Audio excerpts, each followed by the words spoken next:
నమస్కారం అండి. రేపు జూన్ 12కి కూటమి ప్రభుత్వం ఆంధ్రప్రదేశ్లో వచ్చి సంవత్సర పరిపాలన జరుగుతుంది. ఈ రోజు నుంచి కడపలో మహానాడు సభలు జరుగుతున్నాయి. ఈ సంవత్సర పరిపాలనలో ఏవి ఫాస్ట్గా జరిగినాయి, ఏవి మొదలవ్వలేదు, అసలు ఎలా ఉంది? కూటమి ప్రభుత్వం అంటే ఇప్పుడు వైఎస్ఆర్ జగన్ రెడ్డి పాలన ఉన్నప్పుడు చెప్పిన నియమాలన్నీ ప్రజలకి కరెక్ట్గా గుమ్మం దగ్గరికి ప్రతి పాలన వచ్చినాయండి.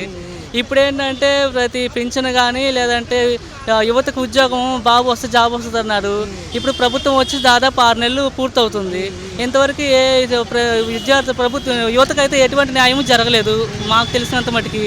ప్రతి ఒక్కరిది అదే పింఛన్లు అన్నారు, పింఛన్లు పెంపు అన్నారు. అదొకటి చేస్తే సరిపోదు కండి.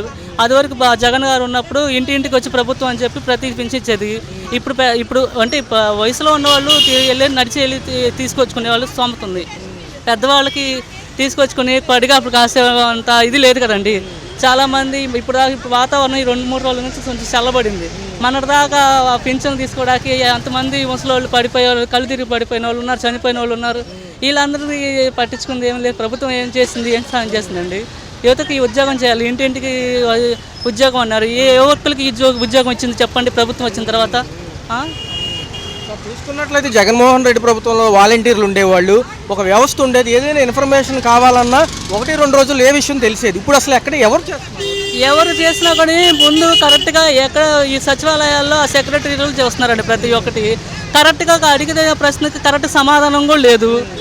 ఎక్కడికక్కడ ఏదో ఒకటి చెప్తూనే ఉన్నారు.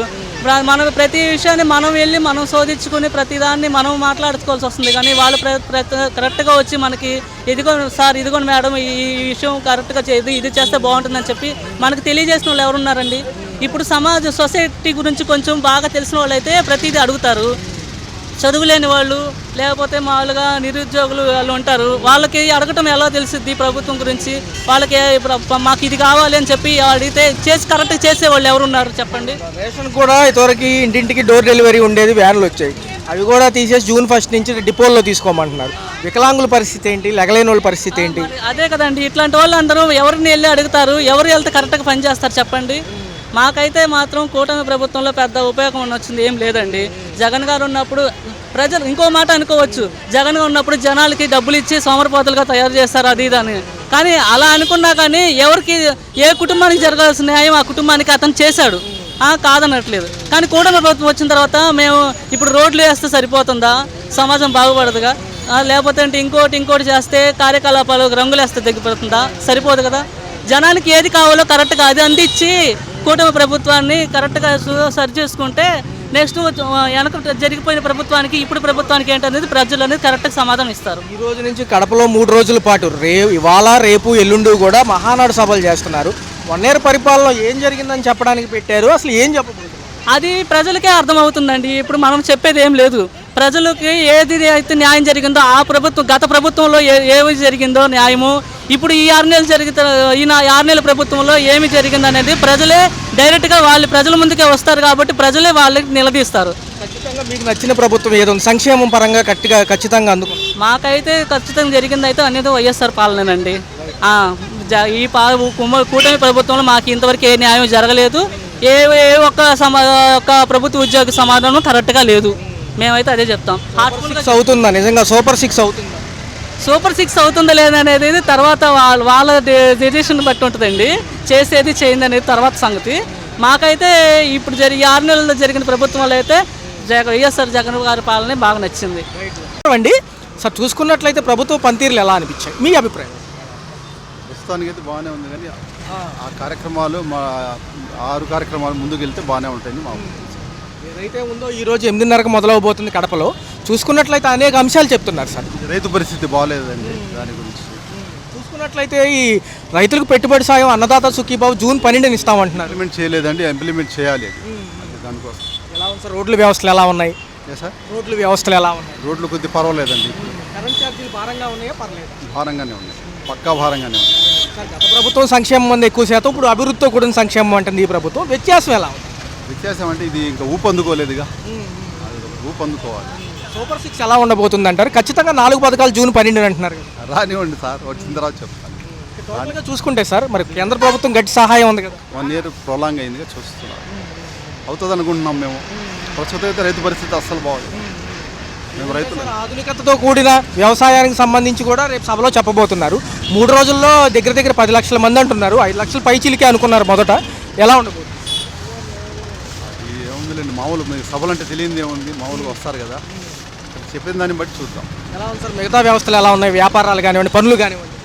ఏం లేదు సార్, ప్రస్తుతానికి స్తంభించి ఉన్నాయి, ఇంప్లిమెంట్ చేయాలి. చూద్దాం ఈ సభ తర్వాత ఏం జరుగుతుందో. అమరావతి శంకుస్థాపన అయిన వెంటనే ఏమన్నా ఊపుంది రియల్ ఎస్టేట్ పరంగా? రియల్ ఎస్టేట్ పరంగా రియల్గా అయితే మాది గుంటూరు అండి, కొద్దిగా ఊపు ఉంది, కొద్దిగా మెరుగుంది.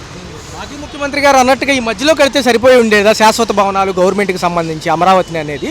ఆ ప్లేస్లో కాకోకుండా ఈ నాగార్జున యూనివర్సిటీ దగ్గర ఒక 500 ఎకరాల్లో కడితే బాగుండేదని ఆయన మాజీ ముఖ్యమంత్రి గారు మొన్న మీడియా ముఖంగా అన్నారు. అలా అయితే ఏమన్నా సేవ్ అయ్యేది? మరి ఆయన కట్టలేదు కదా, అప్పుడు చెప్పారు కట్టలేదుగా, మరి ఆపారు, ఇంకో చోట అన్నారు కదా ఆయన. ఎలా ఉంది సార్? భారీ మెజారిటీ తర్వాత కూటమిలో 3 కలిసి వచ్చారు. ఒక పక్క చంద్రబాబు గారు ఉన్నారు, లోకేష్ గారు ఉన్నారు, పైన బీజేపీ ఉంది, ఇటు పక్క పవన్ కళ్యాణ్ గారు. పనితీరులు ఎలా అనిపిస్తున్నాయి? నిజంగా నిబద్ధతగా చేయగలరా? ఇప్పుడు ఎటు గెలిపించుకో కాబట్టి చేస్తారనుకుంటున్నామండి, కాన్ఫిడెంట్గానే ఉన్నాము. అది సార్, కేంద్ర సపోర్ట్ లాస్ట్ వరకు ఉంటుందా? 4 years మనకి కేంద్ర సపోర్ట్ అంటే అది మీకు తెలియదేమో సార్, వాళ్ళ సంగతి. వాళ్ళు అలాగే ఉంటారు కదా, వాడినప్పుడల్లా వేరేగా ఉంటారుగా. కేంద్రం గురించి మీకు తెలియదేమో. కొత్త బాధ్యత లోకేష్ గారు అప్ చెప్దాం అనుకుంటున్నారు చంద్రబాబు గారు. ఏదైనా కొత్త పదవులు వచ్చే అవకాశం ఉందంటారు? అంటే యంగ్ లీడర్ కదా ఆయన. ప్రస్తుతం ఉడుకు రక్తం కదండి, అదే వాళ్ళదే ఉంటుంది ఇప్పుడు ప్రజెంట్. మిగతా అంశాలన్నీ వెయిట్ అండ్ సీ అంటారు. వెయిట్ అండ్ సీ సార్, తప్పనిసరిగా వెయిట్ అండ్ సీ. అది సార్. నమస్కారం సార్. చూసుకున్నట్లయితే సంవత్సర పరిపాలన కంటే ముందే, జూన్ 12 కంటే ముందే ఈ 3 రోజులు కూడా 27, 28, 29 మేలో ఏదైతే ఉందో ఈ రోజు నుంచి మహానాడు సభలు జరగబోతున్నాయి. ప్రభుత్వం సంవత్సర పాలనలో ఏ బాగున్నాయి, ఏ అంశాలు ఫాస్ట్గా జరిగితే బాగుంటుంది, ఇప్పుడు వరకు ఏ జరిగింది? అంటే సంవత్సరం పూర్తి అవ్వాలని లేదు.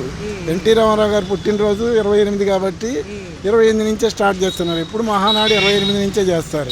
అందుకని దాంట్లో వేరే విశేషం ఏం లేదు. సుస్థిర ప్రభుత్వం ఉంటే కనుక సుపరిపాలన దక్కుతుంది అంటున్నారు. ఎలా చూడాలి? 2047 విజన్ కూడా ఈ యొక్క సభలో ప్రసంగించబోతున్నారు. ఎలా ఉండబోతుంది? 6 సూత్రాలు అంటున్నారు. ఏదైతే ముందుకు వెళ్ళాలో ఆధునిక యుగంలో ఎట్లా వెళ్ళాలి ముందుకి అని చెప్పి లోకేష్ గారు 6 సూత్రాలు ఏమై ఉండొచ్చు? బాగానే ఉంటాయి, అన్నీ బాగానే ఉంటాయి. 6 సూత్రాలు బాగానే ఉంటాయి. ఈరోజు 8:30కి స్టార్ట్ అవబోతుంది సార్. సంతకాల సేకరణ అనంతరం కూడా ఫోటో ఎగ్జిబిషన్ అంటున్నారు, రక్తదానం అంటున్నారు. తర్వాత ఏదైతే విగ్రహానికి కూడా పుష్పాలతో అలంకరించి తదుపరి దీపం కూడా రాజేయబోతున్నారు. ఎలా బాగానే ఉంటుంది, బాగానే ఉంటుంది. ఏం సార్ ఎలా ఉంది? ఇటు పక్క ఒక పక్క చూసుకుంటే ఈ 3 ఉన్నారు, లోకేష్ గారు ఉన్నారు, చంద్రబాబు గారు ఉన్నారు, పవన్ కళ్యాణ్ గారు ఉన్నారు. ఈ సభ 3 రోజులు అంటే భారీ ఎత్తున భారీ ఖర్చుతో చేస్తున్నారు. ఏమేమి అంశాలు ఉండబోతున్నాయి? రేపు పోలవరం, అమరావతి కానివ్వండి, అన్నీ చేస్తారండి. అన్ని రాజధాని చేస్తారు, పోలవరం చేస్తారు, రోడ్లు చేస్తారు, మళ్ళీనేమో రైల్వే అన్నీ జరుగుతాయి బాగానే. రెండో చూసుకున్నట్లయితే పార్టీకి సంబంధించి మరణించిన నాయకులు కానివ్వండి, కార్యకర్తలు కానివ్వండి, వీళ్ళకి కూడా ఏదైతే ఉందో సంతాపం తెలియజేస్తామంటున్నారు. వాళ్ళు కూడా ఆదుకుంటామంటున్నారు అన్ని విధాలుగా. ఎలా అనిపిస్తుంది? బాగానే ఉంటుంది. ఎలా ఉంటుంది సార్? మరి 3 రోజులు కూడా ప్రథమంగా ఫస్ట్ రోజు నుంచి లాస్ట్ రోజే భారీ బహిరంగ సభ పెట్టారు. మరి 5 లక్షల మంది జనాభా అంటున్నారు. ఎలా ఉండబోతుంది అంటారు? వస్తారు 5 లక్షల మంది. బాగానే ఉంటుంది, ఫుల్ సక్సెస్. కేంద్రం సపోర్ట్ ఉంది కాబట్టి పోలవరం, అమరావతికి ఈసారి భారీ ఎత్తున నిధులు ఇచ్చారు కాబట్టి ముందుకు వెళ్తామా? ముందుకు వెళ్తాం, తప్పనిసరిగా వెళ్తాం. ఈ 1 yearలో ఏమేమి బాగున్నాయి సార్? మీ అభిప్రాయం? అంత బాగానే ఉంది, వ్యాపారాలు లేవు అంతే. అంత బాగానే ఉంది, తగినంత పనులు లేవు జనానికి. మిగతా చూసుకుంటే కనుక ఎస్సీ ఎస్టీకి సంబంధించిన నిధులతో పాటు అదే రోజు రెండో రోజు మిగతాది ఏంటంటే పేదరిక నిర్మూలన P4 గురించి కూడా మళ్ళీ ఒకసారి ప్రస్తావిస్తామంటున్నారు. ఎలా అనిపిస్తుంది? బాగానే ఉంటుంది. ఎలా ఉంది సార్? కేంద్రం మోడీ సపోర్ట్ ఉంది. మరి ఈసారి నిలబెట్టుకుంటే ప్రభుత్వం మరి 10 ఏళ్ళు ఉంటుందా? ఉంటుంది, కంపల్సరీ ఉంటుంది. ఉంటేనే కానీ బాగుపడదు మన రాష్ట్రం. ఉండాలి, ఉంటే కానీ బాగుపడదు. సార్ చూసుకున్నట్లయితే 1 year పరిపాలన రేపు జూన్ 12 అవుతుంది. ఇవాళ నుంచి కూడా మహానాడు సభలు కడపలో జరగబోతున్నాయి. టోటల్గా ఎలా ఉంది ఓ సంవత్సర పాలన దగ్గర? ఈ పరిపాలన అయితే బాగోలేదు సార్. ఏంటి, ఎందుకంటే ఇచ్చిన వాగ్దానాలు కూడా ఏది ఇంతవరకు ఒకటి కూడా నెరవేరలేదు. అదే వైఎస్ఆర్ మోహన్ రెడ్డి గారు అయితే ఈ పాటికి అనుకున్న వాగ్దానాలన్నీ నెరవేర్చేవారు సార్. ఇప్పుడు ఎందుకు తెలుగుదేశాన్ని గెలిపించామా అని మా మనసుకు చాలా బాధ కలుగుతుంది సార్. ప్రజలు కూడా ఏంటంటే సార్ రేషన్ కూడా డిపోల్లో తీసుకోవాలంటే మళ్ళీ ఇబ్బంది పడతామంటున్నారు. ఇంతవరకు వ్యాన్లు డోర్ డెలివరీ ఇచ్చాయి కదా, అది కూడా జూన్ 1 నుంచి ఆపేస్తున్నారు. ముసలోళ్ళు కానివ్వండి, వికలాంగుల పరిస్థితి అవును సార్, మరి ఏం చేస్తారు మరి అలాగే చేయకపోతే మరి వాళ్ళు ఇంటింటికి వస్తే మరి వాళ్ళకి ఇది అవుతుంది. మరి ముసలి వెళ్ళి మళ్ళీ అక్కడికి వెళ్ళాలి అంటే మళ్ళీ బాధే కదా.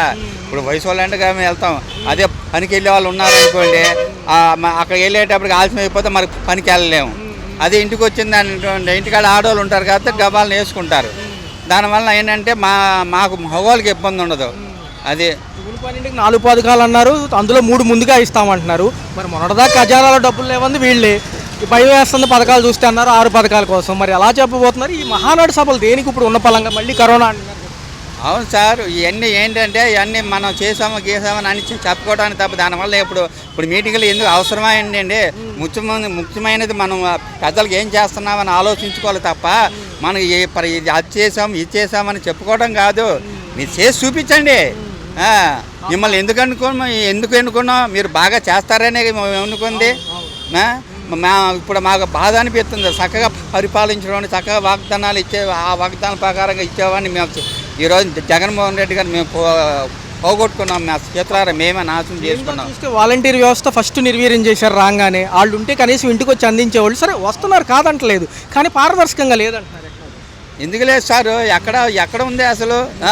ఏదో వీధికి ఎప్పుడో ఒకళ్ళని పెట్టి ఏదో పింఛన్లు ఇచ్చినప్పుడు ఒకళ్ళని పెట్టుకొని ఇవన్నీ చేస్తున్నారు. అలా కాదుగా. వాలంటీర్లు అంటే ప్రతి విషయం ఇంటికి వచ్చి కనుక్కుంటున్నారు.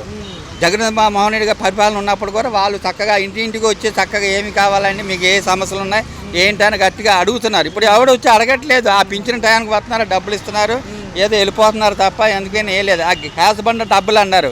ఏంటి ఇంతవరకు మేము 2-3 బండ్లు బుక్ చేసుకున్నాం కానీ ₹1 కూడా పడలా. అసలు ఆ పథకం పారదర్శకంగా లేదు సార్.